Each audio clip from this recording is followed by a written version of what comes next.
The opening of the Japanese Nationality in 1991 was a beautiful representation of the volunteerism, generosity, and teamwork of many people. We wanted to participate in Pittsburgh's tradition of celebrating its diverse ethnic heritage, and we wanted the Pittsburgh community to have opportunity to learn about Japanese history and culture as other ethnic groups have shared their history and culture. The Japan Association Greater Pittsburgh requested and received permission from the University of Pittsburgh to establish a Japanese nationality room. And more than 400 individual donors and more than 40 community organizations or corporations contributed to the Japanese nationality room by the time it opened. I heard that the Japanese community wanted to build the Japanese room in Cathedral Learning. So I thought that maybe I can help some way. We needed some kind of images of the room, just the image of Japanese architectural style.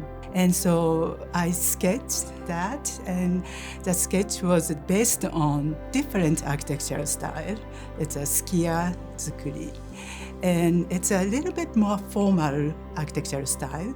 I didn't really have this connection to wealthy company or wealthy people. So what I did was trying to find architect who can do the design and the builder. I knew Hirokazu Nagase, architect in Kyoto, was expert on skiya style. We made a contact, and Hirokazu Nagase agreed. From the beginning, we discussed what style house we should represent. He came and looked at the room, and he suggests that different architectural style that is Minka style.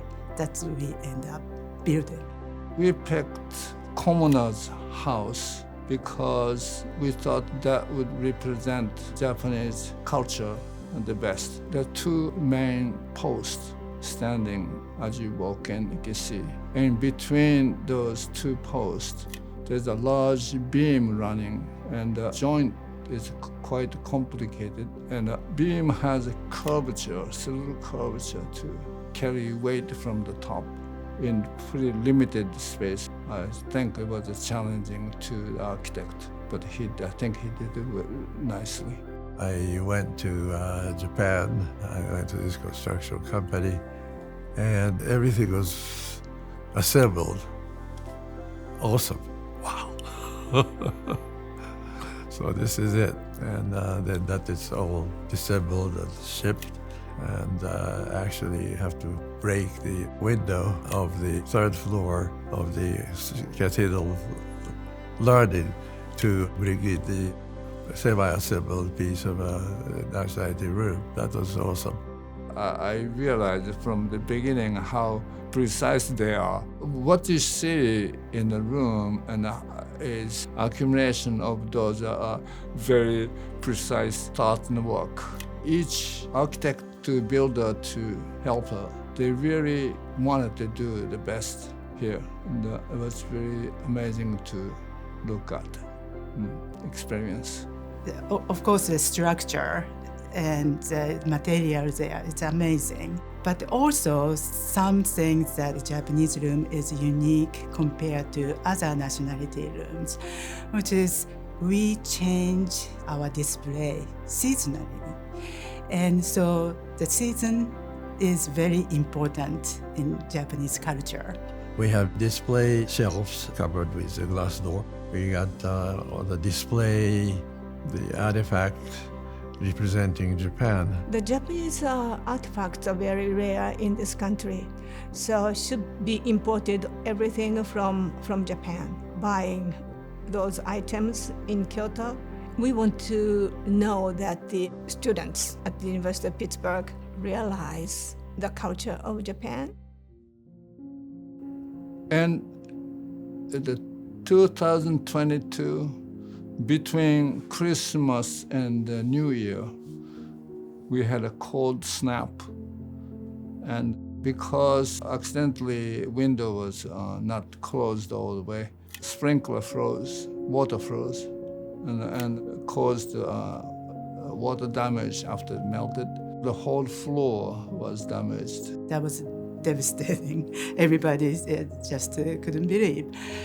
But then, as an architectural designer, I thought maybe I can help again. And so we had a year and a half long process. We wanted to restore it as much as we can the original way. So we contacted original contractor and worked with the university. And the university generously agreed that we can bring them in to do it. And that was very important for our committees. That was important to hire somebody that completely understands aesthetic construction. We had to restore the wood flooring. And normally here, we remove the existing flooring and always the perimeter of the room or baseboard. But we don't want to touch the perfect condition. So they chiseled out under the baseboard, remove the subsection, and then use the chisel to take out the wood under the baseboard. That's not common practice here, but that's a common practice in Japan. How you install floorboard, that's the simple things but they do differently. And our focus is preserving this room. And we want to keep originally what architect thought, and we are lucky we are able to do that. It was really a long process, lots of work. Original documentation was limited. It's no digital, it's all paper. The process of the construction or material, those were actually easier. But more difficult part was contract between the university and Japanese company. Japanese business practice and practice here is different. And translation is another career. It's not what I do. So it was very difficult. And some Japanese term, construction term, or traditional Japanese architecture term that I had to learn. So that was something hard, but very educational. Each, nationality rooms have different atmosphere. And when I enter the Japanese nationality room, feel this quietness that's very unique. When I get into that room, you see the tokonoma, it's a Japanese unique home. Makes me feel, at home, and also happy that this is contributing to the community in Pittsburgh. This is very important for us to be a bona fide member of the ethnic community. And I'm very proud of our success.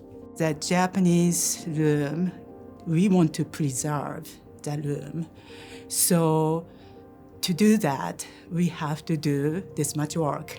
And I know that, and I knew that, and it's worthwhile to preserve something that it's a touchstone of the Japanese community, and I feel that this is important.